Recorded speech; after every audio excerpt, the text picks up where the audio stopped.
Hello everyone, मैं Veenu Verma excel in education channel में आप सभी का स्वागत करती हूँ। फ्रेंड्स, यहाँ पर हम तैयारी करते हैं यूजीसी नेट की पेपर 1 और पेपर 2 एजुकेशन की, और साथ में यूपीएचईएससी जो एडवर्टीजमेंट 51 के लिए एग्जाम होने वाला है उसके जीएस के पोर्शन को भी कवर कराती हूँ। साथ में एजुकेशन विषय से अगर आप कोई भी परीक्षा देने वाले हैं, जैसे पीजीटी की हो या नेट एजुकेशन असिस्टेंट प्रोफेसर, तो यहाँ पर आप एजुकेशन विषय के लिए जोड़ सकते हैं।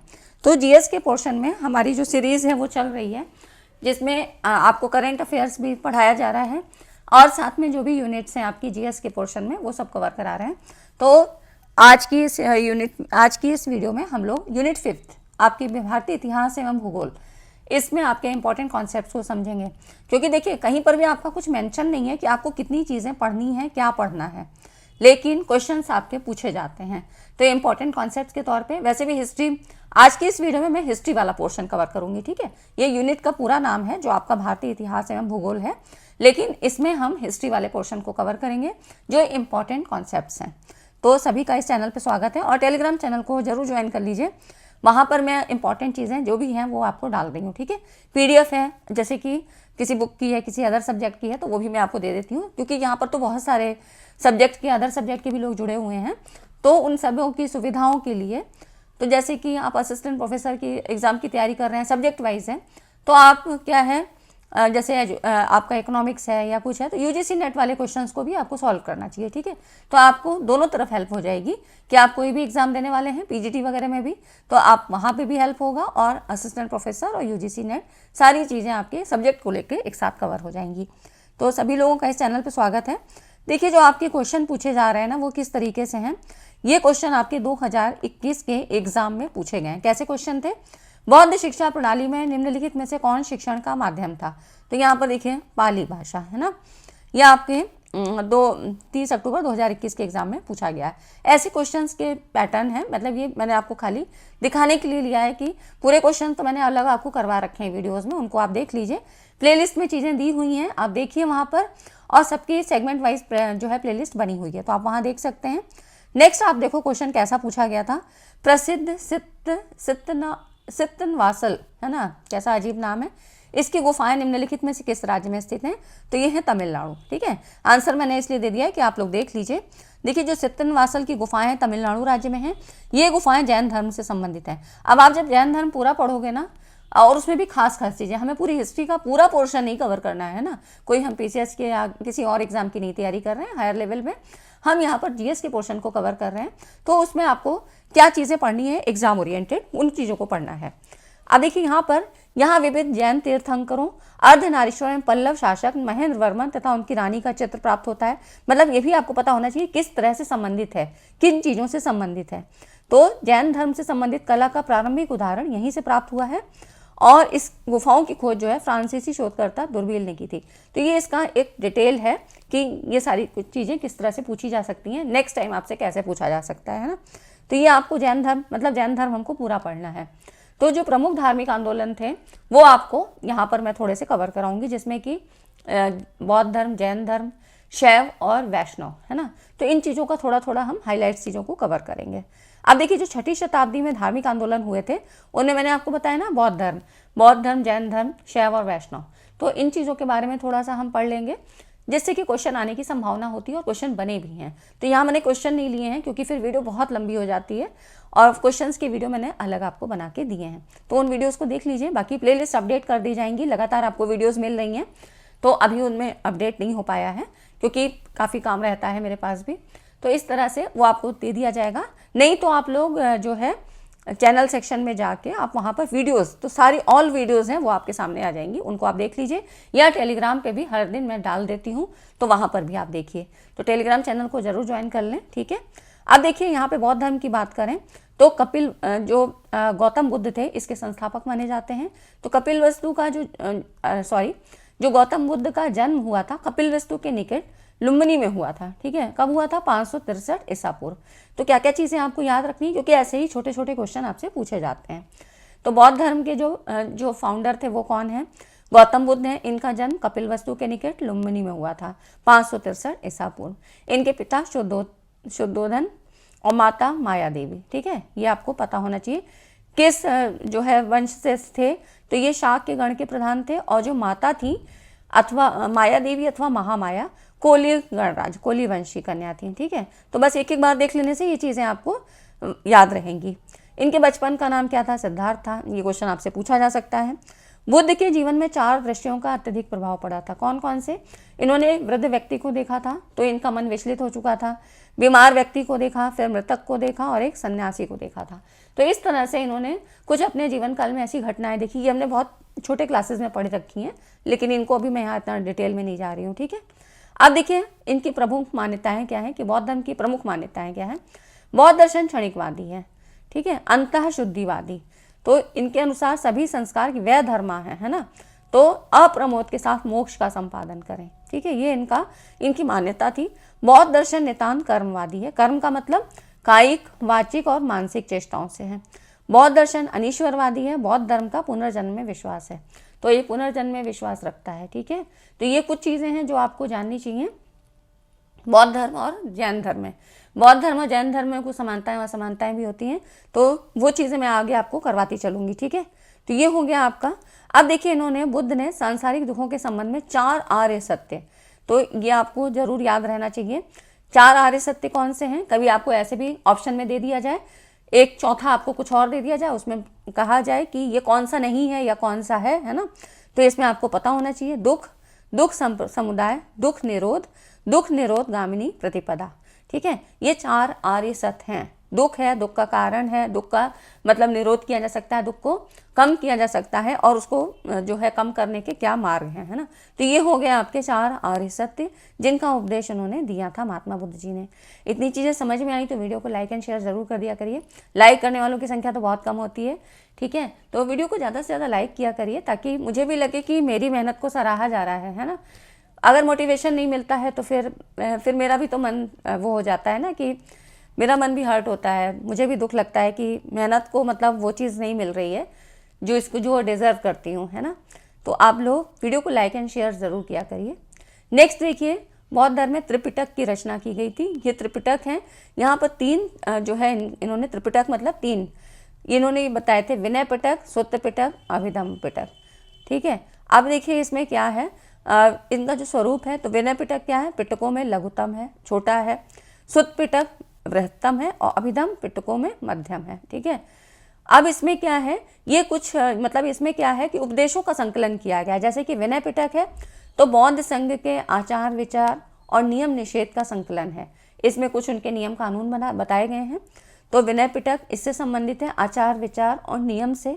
सूत्र पिटक बुद्ध के उपदेशों और संवादों का संकलन किया गया। ठीक है, उन्होंने जैसे अपने संकेत मतलब अपने जो उपदेश थे वो दिए थे, धर्म चक्र परिवर्तन जिसको कहा जाता है, तो इन्होंने अपने उपदेश जगह जगह पे दिए थे। इन्हीं उपदेशों और संवादों का संकलन किया है, यह है सूत्र पिटक में। अभिधम्म पिटक पिटकों में मध्यम है। इसमें बुद्ध के आध्यात्मिक और दार्शनिक विचारों का संकलन है। ये क्वेश्चन यहाँ से पूछे जाते हैं ऐसे। ठीक है, नहीं पूछे गए हैं वैसे, अदर एग्जाम में ये पूछे जाते हैं और आपके यहाँ भी ऐसे क्वेश्चन बन सकते हैं। ठीक है, तो ये थोड़ा सा ये पता होना चाहिए कि कौन कौन सा है और किससे संबंधित है। जैसे नाम तो सबको याद होते हैं, पर संबंधित इसमें क्या बातें हैं, विषय क्या था, ये चीज़ आपको पता होनी चाहिए। ठीक है, अब देखिए यहाँ पर अष्टांगिक मार्ग की बात कही है महात्मा बुद्ध ने। सांसारिक दुखों से मुक्ति के लिए इन्होंने बुद्ध जी ने अष्टांगिक मार्ग की बात कही है, 8 फोल्ड पाथ जिसको कहते हैं। ठीक है, तो 8 फोल्ड पाथ अष्टांगिक मार्ग, जिसमें 8 मार्गों की बताया गया है। 8 मार्ग कौन कौन से हैं? सम्यक दृष्टि में वस्तुओं के उनके वास्तविक स्वरूप में देखना, दृष्टि की बात हो रही है। ठीक है, सम्यक संकल्प, भौतिक सुखों के प्रति आकर्षण का त्याग करने का संकल्प। सम्यक वाक, वाणी से मतलब है सदा सच बोलना। सम्यक कर्म, सदा सत्कर्म करना। ठीक है, सम्यक आजीविका, सदाचार पूर्वक आजीविका अर्जित करना। और सम्यक व्यायाम, हेल्थ को लेके है, नैतिक मानसिक और आध्यात्मिक उन्नति के लिए सतत प्रयास करना। सम्यक स्मृति में क्या हुआ? मिथ्या धारणाओं का परित्याग और वास्तविक धारणाओं का स्मरण। ठीक है, ये सम्यक स्मृति मतलब जो आपकी स्मृति है उसमें अच्छी चीज़ों को स्टोर करके रखा जाए। सम्यक समाधि मतलब अंतिम समय आ गया, मन की एकाग्रता, भगवत भजन में लगाइए, और ये हो गया समाधि में लीन होना। ठीक है, तो ये हो गए अष्टांगिक मार्ग। इनको आपको ऐसे ही क्रम में याद रखना है, इनका क्रम गड़बड़ नहीं होना चाहिए। सम्यक दृष्टि, सम्यक संकल्प, सम्यक वाच, कहीं कहीं वाच भी लिखा होता है, वाचा भी लिखा होता है, सम्यक कर्म, सम्यक आजीविका, सम्यक व्यायाम, सम्यक स्मृति और सम्यक समाधि, है ना। अब ये देखिए अष्टांगिक मार्ग का ये जो स्रोत है तैत्तरीय उपनिषद है। उपनिषद और आपको शिक्षा, कल्प, व्याकरण, निरुक्त, है ना, छंद, इन सब चीज़ों के बारे में मैंने इसके पिछले वीडियो में बताया था, तो आप लोग वहाँ देख लीजिएगा। उपनिषद कितने हैं, पुराण कितने हैं, है ना, ये सारी चीज़ें हमने वहाँ पे पढ़ ली थी कि कौन कौन से किससे संबंधित हैं और उसमें क्या चीज़ें हैं, तो उस वीडियो को आप लोग देख लीजिए। यहाँ पर देखिए तैत्तरीय उपनिषद, उपनिषद में इसका वर्णन मैंने किया था। तो ये अष्टांगिक मार्ग का स्रोत तैत्तरीय उपनिषद है और गौतम बुद्ध को एशिया की ज्योतिपुंज के नाम से जाना जाता है। अदर किसी मतलब अदर नाम से इनको अगर जाना जाए तो ये क्या है, एशिया की ज्योतिपुंज। उसके बाद इसमें त्रिरत्न, त्रिरत्नों में क्या क्या चीज़ें कही गई हैं, तो बुद्ध, धम्म और संघ को बौद्ध धर्म में त्रिरत्न कहा है। त्रिरत्न का जिक्र आपको जैन धर्म में भी मिलेगा, लेकिन वहाँ पे अलग है, तो ये चीज़ कंफ्यूज मत होइएगा, ठीक है।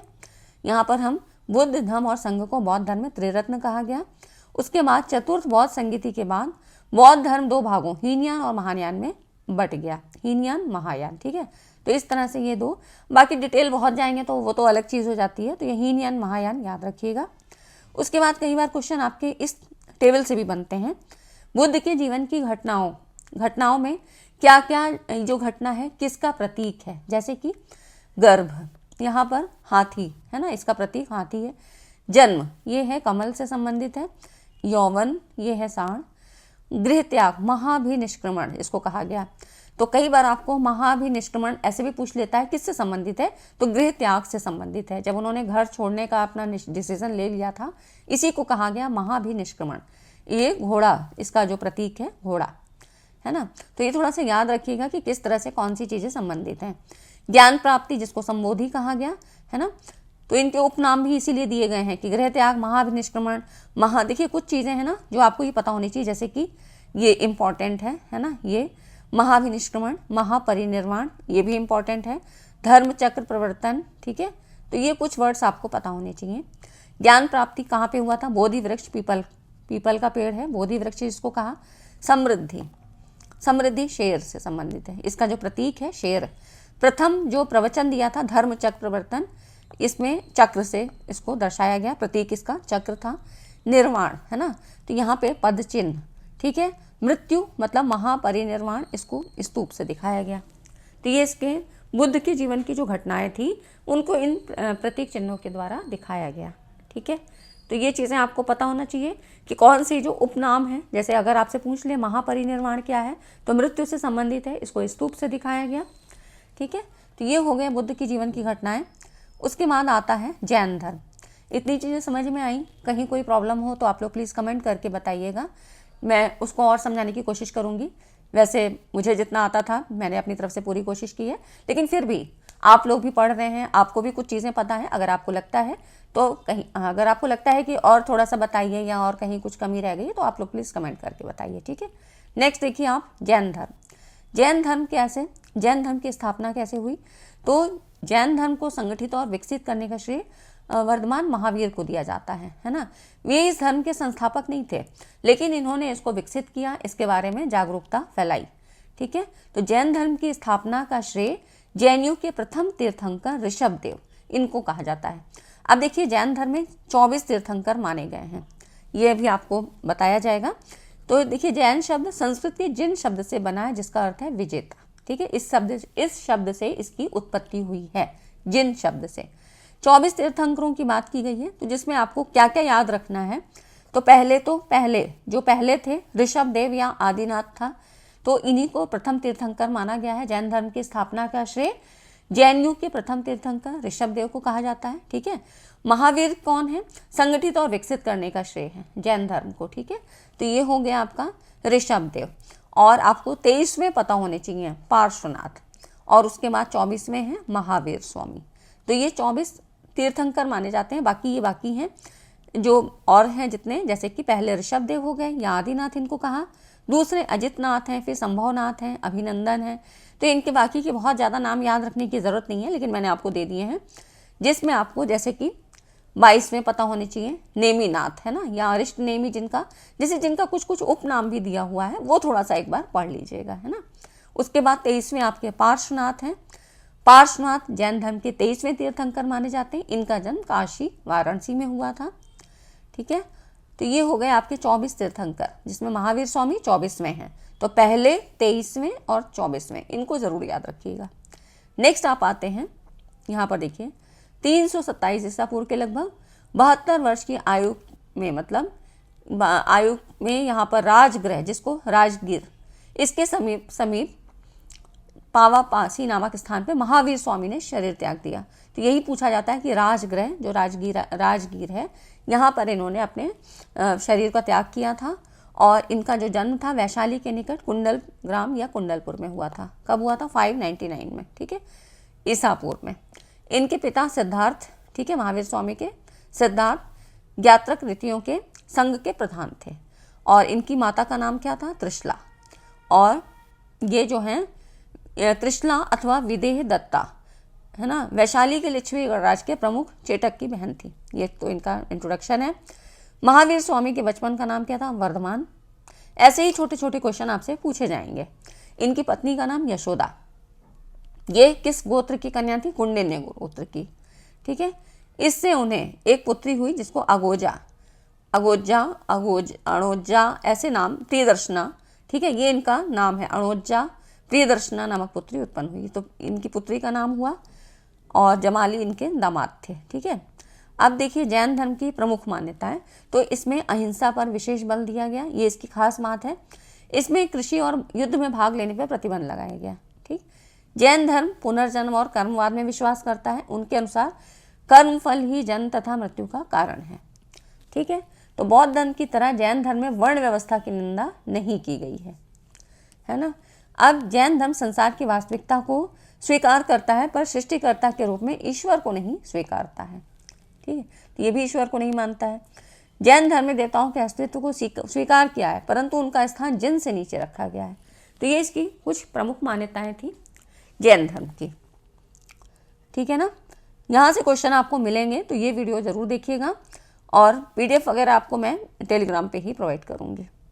नेक्स्ट आप देखो, पंच महाव्रत की भी बात इसमें की गई थी, जिसमें कौन कौन से हैं पंच महाव्रत? अहिंसा, सत्य, अस्तेय, अपरिग्रह और ब्रह्मचर्य, ठीक है। अहिंसा, जीव की हिंसा ना करना। फिर सत्य, सदा सत्य बोलना, सभी को पता है। अपरिग्रह, संपत्ति ग्रहण ना करना, आवश्यकता से अधिक वस्तुओं का संग्रह ना करना, ठीक। अस्तेय, चोरी ना करना। ब्रह्मचर्य, इंद्रिय निग्रह करना। इनका जो मीनिंग है ये ज़रूर पता होना चाहिए, जैसे कि कुछ अलग अलग वर्ड्स हैं। अस्तेय मतलब क्या है? चोरी ना करना। अपरिग्रह क्या है? आवश्यकता से अधिक वस्तु का संग्रह ना करना, जितनी ज़रूरत है बस उतना ही रखिए, ठीक। फिर इसमें भी त्रिरत्न की बात हुई। मोक्ष या कैवल्य की प्राप्ति हेतु त्रिरत्नों की भी बात की गई। बौद्ध में भी हमने पढ़ा त्रिरत्न, है ना। तो बौद्ध धम्म और संघ, यहाँ पर वो बताए गए थे त्रिरत्न। और जैन धर्म में त्रिरत्न क्या है? सम्यक ज्ञान, सम्यक दृष्टि और सम्यक चरित्र। ये क्वेश्चन कई बार पूछा जाता है, UGC नेट में भी पूछा गया है। वहाँ पर भी आपको एजुकेशन में पूछा जाता है कि वहाँ पर भी मतलब ऐसे पूछा जाता है कि चौथा आपको अलग कुछ दे देगा, और इसमें पूछेगा कि कौन सा नहीं है, ठीक है।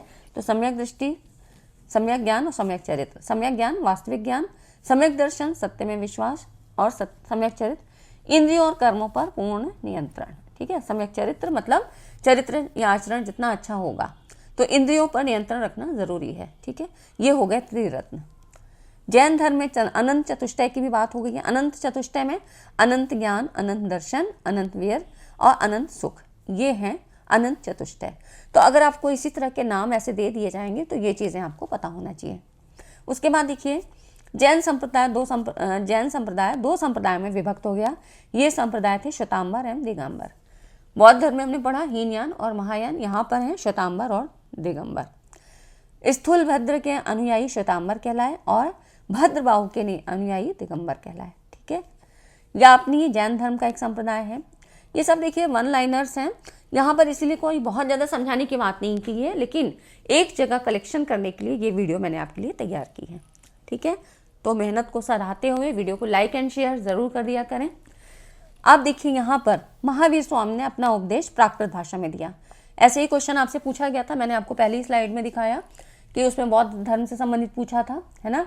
पाली भाषा, तो पाली और प्राकृत भाषाओं का यूज़ हुआ था, तो उसमें बौद्ध जो है पाली भाषा में दिए गए थे, और जो महावीर स्वामी जी ने जैन धर्म में दिए वो प्राकृत मतलब अर्धमागधी भाषा में दिए। महावीर के जामाता दामाद जामाली उनके प्रथम अनुयायी बने थे, ठीक है। और जैन साहित्य को आगम कहा जाता है। तो इस तरह से ये हो गई जैन धर्म की बातें। जैन धर्म का अंतिम लक्ष्य क्या है? निर्वाण मतलब मोक्ष को प्राप्त करना। तो जैन धर्म में जहाँ निर्वाण प्राप्ति के लिए मृत्यु को अनिवार्य मानता है, वहीं बौद्ध धर्म जीवन में मोक्ष को संभव मानते हैं, क्योंकि वहाँ पे महापरिनिर्वाण की बात की गई है ना। तो महापरिनिर्वाण मृत्यु के बाद ही संभव है, ठीक है।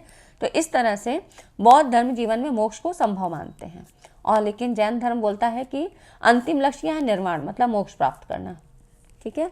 और मोक्ष कब मिलेगा? जब मृत्यु हो जाएगी, है ना। तो इस तरह से ये जैन धर्म बौद्ध धर्म में अपनी अपनी मान्यताएं हैं। इतनी चीज़ें समझ में आ गई फ्रेंड्स। वीडियो कैसा लगा आप लोग अपने कमेंट्स के द्वारा भी बताया करिए कि इतनी सारी चीज़ें मुझे आपके एग्ज़ाम के मतलब पॉइंट ऑफ व्यू से देना भी मेरे लिए भी मेहनत का काम होता है, और सारी चीज़ों को, क्योंकि कुछ भी फालतू नहीं पढ़ाना है ना। वैसे भी कम टाइम है, तो उतने टाइम के अंदर सारी चीज़ों को कलेक्ट करना, सब बनाना मेरे लिए भी काफ़ी बड़ा काम होता है।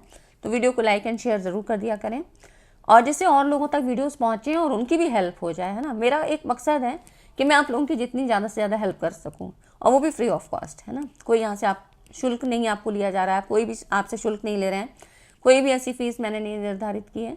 तो आपसे बस इतना है कि मेरे चैनल को सपोर्ट मिले और मुझे मेरा मोटिवेशन भी बढ़े, ठीक है। अब देखिए हम बात करते हैं शैव धर्म और वैष्णव धर्म। शैव धर्म जैसा कि नाम है, भगवान शिव से संबंधित धर्म शैव धर्म कहलाया, और भगवान शिव के उपासकों को ही शैव कहा गया। शिव को क्या कहा गया? ऋग्वेद में शिव को रुद्र कहा गया।